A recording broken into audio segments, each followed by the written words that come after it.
Liliana Aldeguer is pulling plastic waste from the river Segura near the Spanish city of Alicante. There's heaps of garbage everywhere.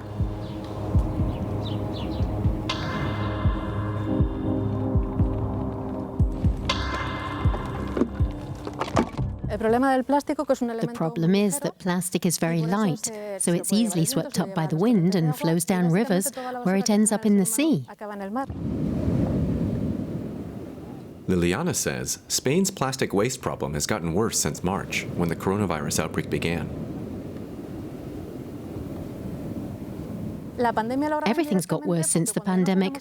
We'd started using less disposable plastic packaging, but now Spanish people are buying even more plastic-wrapped items because they're scared of getting infected. Disposable plastic gloves are common in supermarkets. They're light and easily swept away. The pandemic has led to a waste crisis. Now, even environmentally conscious consumers feel safer buying plastic-wrapped products.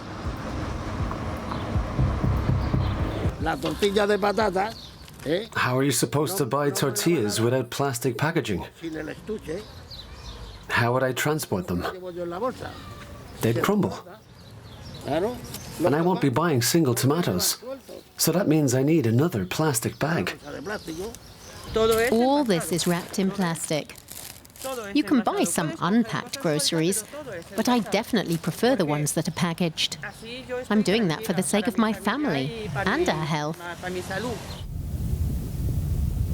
Here, 200 kilometers further south, near the city of Almeria, Spanish farmers are growing bell peppers and melons under vast plastic sheets. Some of them dispose of old sheets illegally, but catching the culprits is tricky. We managed to find a former farmer who was willing to talk about the problem. Growing crops is our livelihood, but images like these tarnish our image. A few farmers are ruining everyone's image.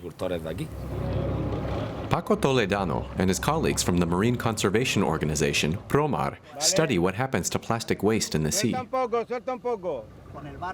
They take samples to have them checked for tiny plastic particles.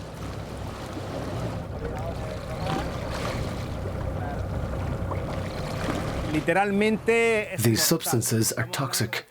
They are poisonous chemical products that break down in the sea.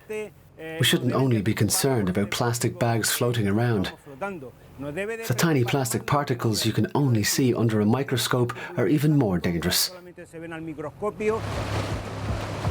Paco's team have their latest sample examined at a lab, and they find yet more plastic particles. This plastic passes through the food chain, through fish, and ends up in our bodies too. We also absorb it through our skin when we swim. We're basically contaminating ourselves. Sea turtles are the worst affected. This specimen, being studied at the University of Almeria, was found dead. Marine biologist Marga Ribas and her team are conducting a post-mortem to find out what caused its death. They suspect it might have died from ingesting plastic waste, which turtles often misinterpret as food. The